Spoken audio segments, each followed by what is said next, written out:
We talk so much about high gas prices and high airline ticket prices. It makes you wonder how U.S. tourism is being affected and if there are ways that you can travel this summer without breaking the bank. Earlier, Jerry Willis spoke with Mark Orwoll, the senior consulting editor for Travel and Leisure. So, Mark, high gas prices, probably a recession, job losses. What does this mean for the travel industry? Well, you know, one of the most recent set of figures that I've seen is from AAA. They just came out and said that international travel from Americans is going to be up this summer by about 2.6%, which surprised me a little bit. On the domestic side, I think it's a little less clear. We had a very strong spring break travel season.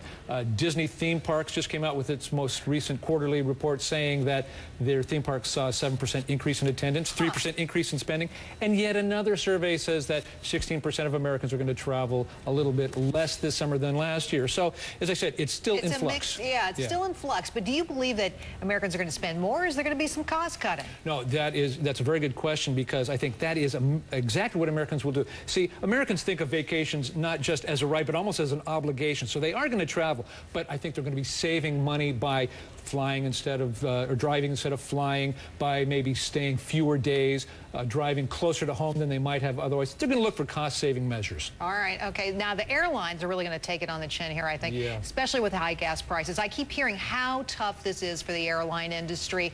What does this mean to consumers, do you think? Well, you know, because we've seen about 4 or 5 airlines, small airlines, go out of business in the last month, and Frontier filed for bankruptcy. There are mergers in the works. What that means is fewer choices for consumers when it comes to air travel. Fewer choices generally translates into higher prices. So I don't think that anybody's going to expect that airfares are going to be coming down anytime soon. But people, as I said before, are going to be looking for ways of saving money so they can still get out there on the road, whether it's driving or flying. I think of my vacation as a right, not a privilege, I have to tell you. Okay, let's talk a little bit about specifically U.S. destinations that are also hard hit by the foreclosure crisis. Here I'm thinking of California, I'm thinking of Florida, I'm thinking of Arizona. What do you see there? Tell me where I can find some price cutting. Is there some price cutting going on there that I could take advantage of, or are you not seeing that? I do think that you're going to see convention and visitors bureaus around the country offering discounts, promotional rates, things like family transit passes for visitors, discounts for member hotels and restaurants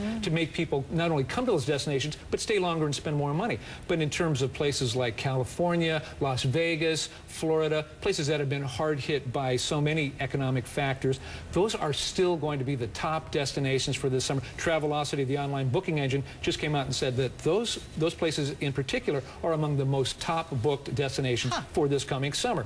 Also remember that we have a lot of European people coming in with their euros to spend. It's very attractive to come to the United States from overseas. So if there is some decline in domestic travel by Americans, we may even see compensation by those Europeans traveling here. Well, Mark, just quickly, if you had one piece of advice to give to Americans booking vacation, what would it be? I would say do your research. Go online, check the best prices that you can find online, read the Sunday travel supplements, read the travel magazines, listen to the TV shows, be informed. That way you're going to get the best price and you're going to get the best vacation for your money. Educated consumer gets the best price. That's Mark, thank you for that. You're welcome. See ya.